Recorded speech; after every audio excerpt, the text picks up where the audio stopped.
ये इस किले का सबसे सुंदर रूम है, अनूप महल। नवे राजा थे करण सिंह जी, उनके लड़के थे अनूप सिंह जी। ये अनूप सिंह जी का महल है। इसको गोल्डन रूम भी बोला जाता है। ऐसा सोने का काम आपको बीकानेर के अलावा पूरी दुनिया में और कहीं नहीं मिलेगा। सॉलिड 80 किलो सोना लगा है इस रूम के अंदर, 80 किलो से ज़्यादा सोना लगा है इसके अंदर। ये सारा मेल्टेड गोल्ड यूज़ किया। आप बीच में देखिए वहाँ पे ये रूम पहले कभी भी मीटिंग्स और कॉन्फ्रेंसेस के लिए यूज़ नहीं होता था। ये सिर्फ कोरोनेशन के लिए यूज़ होता था और एनिवर्सरी ऑफ द कोरोनेशन भी यहाँ पे मनाई जाती थी, मतलब कोरोनेशन की वर्षगांठ यहाँ पे मनाई जाती थी। यहाँ देखिए वहाँ पे जो गद्दी लगी है वहाँ पे कोरोनेशन होता था, राज तिलक होता था। राज तिलक के बाद ऊपर देखिए वहाँ पे प्रीशियस और सेमी प्रीशियस स्टोन लगे हैं। और ये जो आर्ट है इसको उस्ता आर्ट बोला जाता है सर। यहाँ पे उस्ता आर्ट बेसिकली क्या है कि उस्ता क्या है, उस्ता एक पदवी है जो राजाओं द्वारा इन कलाकारों को दी गई जो बीकानेर के हैं। उन्होंने वो उस्ताद थे इस आर्ट में, तो उनको उस्ता बोला जाता था। और ये जो टेराकोटा का पाउडर है, टेराकोटा को पीस के उसका पाउडर बनाया जाता था, उसको गम अरेबिक में मिला के उसकी 3D पिक्चर मतलब कुछ फिगर बनाए जाते थे। उसके बाद उसके ऊपर मेल्टेड गोल्ड यूज़ किया जाता था, जिससे लगता कि पूरा सॉलिड गोल्ड है। सॉलिड गोल्ड नहीं है, इसके नीचे टेराकोटा प्लास्टर है और उसके ऊपर ये मेल्टेड गोल्ड यूज़ किया गया है। तो ये उसका आर्ट है। और कोने पे देखिए आपको जो लैंप्स दिख रहे हैं ये ऑयल बटर लैंप्स हैं। दरवाजे जो हैं कुछ दरवाजे हिंदू आर्किटेक्चर के हैं, देखिए जिसमें जितने भी ये लिविंग फिगर्स हैं ये सारे हिंदू आर्किटेक्चर के हैं। उस तरफ देखिए जो बॉटनिकल हैं ये सारे मुगल आर्किटेक्चर के हैं। जो लैंप्स हैं वो कितने ओल्ड ईयर है? ये लैंप्स जो हैं करीब 250 साल पुराने हैं सर। और ये जो गलीचे हैं इसके अंदर, ये गलीचे बीकानेर की जेल में बीकानेर के कैदियों द्वारा बनाए गए हैं। आज भी बीकानेर की जेल में ऐसे पर्शियन डिज़ाइन कारपेट ऊँट के बाल और वूल के साथ बनाए जाते हैं और दरियाँ बनाई जाती है, कॉटन दरियाँ बनाई जाती है बीकानेर की जेल में बीकानेर के कैदियों द्वारा। और जो दरवाजे हैं, दरवाजे जो हैं अखरोट की लकड़ी के बनाए गए हैं। अखरोट की लकड़ी कश्मीर से लाई गई और ये बहुत हार्ड होती है, तो बहुत बढ़िया फाइन कार्विंग की गई है इसके ऊपर।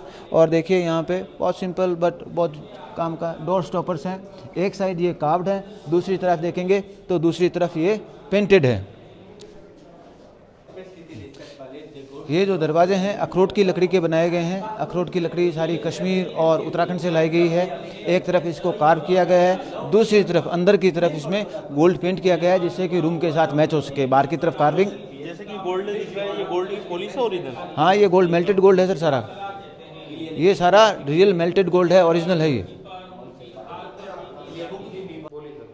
ये पुराने शील्ड्स हैं, ये सेरेमोनियल शील्ड्स हैं, ये फाइटिंग शील्ड्स नहीं है। ये सेरेमनीज़ के दौरान यूज़ किया जाता था। ये 4 फाइटिंग ड्रम्स हैं, निटल ड्रम्स हैं जो युद्ध के दौरान यूज़ किया जाता था दुश्मनों को डराने के लिए। ये सेरेमोनियल स्वॉर्ड्स हैं। इसके देखिए जो हिल्ट्स हैं कितनी सुंदर सोने का काम किया गया है, जड़ाऊ का काम है, प्रीशियस स्टोन्स लगे हैं इसके अंदर। देखिए आप अगर पता जो सेरेमोनियल स्वॉर्ड है उसको कभी भी युद्ध में यूज़ नहीं किया जाता था, वो कभी ब्लड को टच नहीं करती थी। और जो तलवार ब्लड को टच करती थी उसको कभी सेरेमनी में यूज़ नहीं किया जाता था। अब आप कैसा पता चले कि ये सेरेमनी की स्वॉर्ड है या युद्ध की स्वॉर्ड है, तो आप इसकी हिल्ट देखिए। हिल्ट अगर छोटी है तो वो सेरेमनी की है, अगर हिल्ट बड़ी है तो मतलब वो रियल फाइटिंग स्वॉर्ड है। ये डैगर है जो छुपा के रखते थे, हाथ से पकड़ा जाता था। ये कौन सेल है, शंख है। और ये सिरपेच है, यहाँ पे क्राउन यूज़ नहीं होता, यहाँ पे साफ़ा यूज़ करते हैं, टर्बन यूज़ करते हैं जो 9 मीटर लंबा सर पे बांधने का होता है। और उसके ऊपर एक सोने का आभूषण बांधा जाता है, तो वो ये है। और ये पुरानी स्टैंप है जो एज ए अंगूठी राजा पहनते थे और उनके जो पर्सनल ऑर्डर होते थे ये स्टैंप लगा के वो पास करते थे। तो वही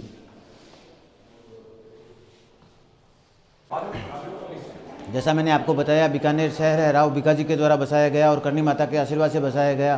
क्यों छोड़ के आए ये सारा बता दिया।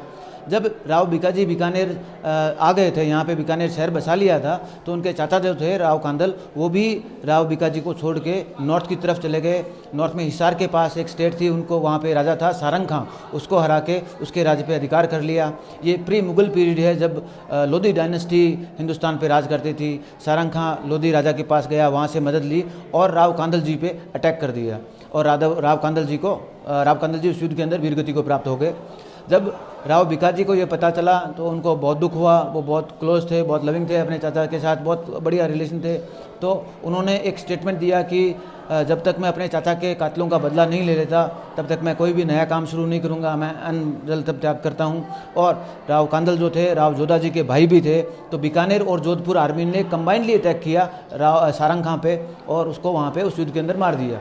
बट उस युद्ध के अंदर राव भिकाजी जी के जो बड़े भाई थे, राव जोधा जी के जो सबसे बड़े पुत्र थे, वो भी देवलोक हो गए, वीरगति को प्राप्त हो गए। और जब राव जोधा जी ने देखा राव भिकाजी को तो उनको थोड़ा लगा कि उनके हर्षवर्ध से उन्होंने जोधपुर छोड़ा, अपना राज्य बचाया, तो उनको थोड़ा डर लगा बीकानेर से। और उन्होंने अपने बेटे के साथ 2 प्रॉमिस लिए। उनको लगा कि ये हो सकता है इन फ्यूचर वो जोधपुर भी क्लेम करे। तो उन्होंने बोला कि तू अपने भाइयों पे कभी अटैक नहीं करेगा, मतलब बीकानेर कभी भी जोधपुर पे अटैक नहीं करेगा। दूसरा, उन्होंने कुछ ज़मीन मांगी। राव भिकाजी ने प्रॉमिस किया कि मैं आपको वचन देता हूं कि मैं कभी भी जोधपुर पे अटैक नहीं करूंगा और जो ज़मीन चाहिए वो भी ज़मीन आपको देता हूं। बट मैंने इस युद्ध के अंदर अपने बड़े भाई को खोया है। अब राठौड़ वंश का, राठौड़ कुल का सबसे बड़ा लड़का मैं हूँ, सबसे बड़ा जो सीनियर मोस्ट मैं हूँ इस कुल का। तो जो भी एयरलूम्स हैं, एयरलूम्स मीन्स जो बिलोंगिंग्स हैं क्लैन की, राठौड़ वंश की, है ना, राज चिन्ह जो हैं, वो राज चिन्ह मुझे बीकानेर में चाहिए, ना कि जोधपुर में।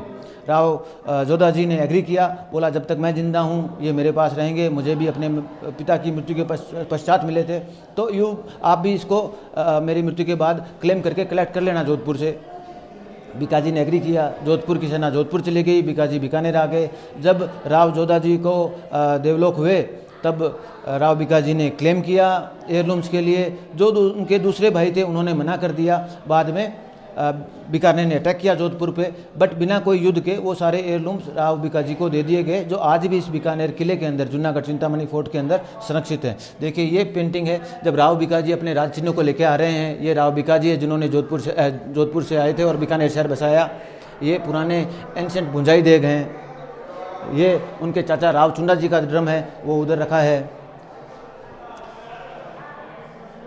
ये पुराना राठौड़ वंश का सिंहासन है जो चंदन की लकड़ी का बना है। राठौड़ जो राजा हैं बीकानेर, जोधपुर, ये सारे राजस्थान से नहीं, ये कन्नौज से आए हैं, यूपी से आए हैं। तो ये 1212 में ये सिंहासन, चंदन का सिंहासन, कन्नौज से 1212 में मारवाड़ में लेके आए थे, ठीक है, जोधपुर में। और उसके बाद जोधपुर से ये बीकानेर में लेके आए। और बैकग्राउंड में देखिए आप, ये जोधपुर का किला है। ये सूर्यवंशी थे तो ध्वजा में देखिए सूर्य भगवान का फोटो लगा है। कई कुल होते थे, वंश होते थे, सूर्यवंश, चंद्रवंश, अग्निवंश, नागवंश। तो बीकानेर के राजा थे, बीकानेर और जोधपुर के, ये विश्वास करते थे कि ये सूर्यवंशी हैं, तो सूर्य भगवान की मतलब पूजा करते थे। ये बीकानेर के महाराजा थे पदम सिंह जी, अनूप सिंह जी के भाई। पदम सिंह जी की तलवार है। इस तलवार का वजन है 27 किलो। 27 किलो की तलवार है। आप सोचिए अगर वो आदमी 27 किलो की तलवार से लड़ता था एक हाथ में लेके, तो कितना मजबूत था वो। ये देखिए, ये औरंगाबाद कोर्ट का सीन है। ये जो गुलाबी ड्रेस में है ये औरंगजेब का साला है। और ये बीकानेर के महाराजा पदम सिंह जी है। महाराजा बीकानेर के महाराजा पदम सिंह जी के छोटे भाई को इन्होंने धोखे से मार दिया। जब बीकानेर के महाराजा पदम सिंह जी को पता चला तो उन्होंने औरंगाबाद दरबार के अंदर ही इसका गला काट दिया। वो मारा गया ना।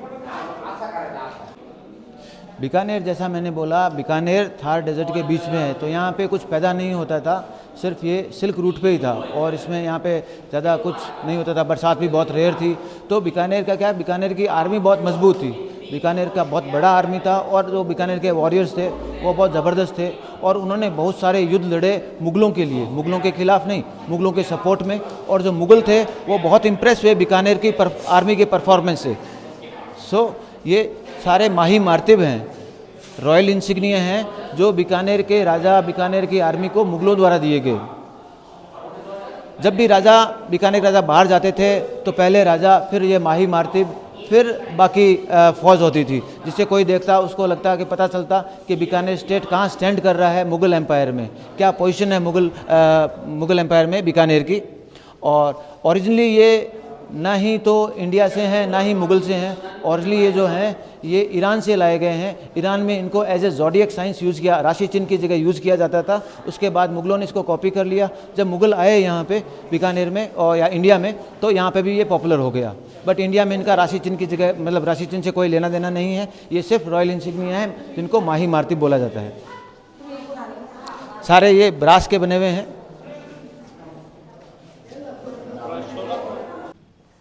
ये राजा राय सिंह जी जिन्होंने ये किला बनाया, उनकी ये वॉकिंग स्टिक है। उनकी वॉकिंग स्टिक के ऊपर देखिए जेड लगा है और सोने का काम है इसके ऊपर। छठे राजा राय सिंह जी की वॉकिंग स्टिक है, छड़ी है। ये चंवर है, ये फ्लाइज और या मच्छरों मक्खियों के लिए नहीं होता।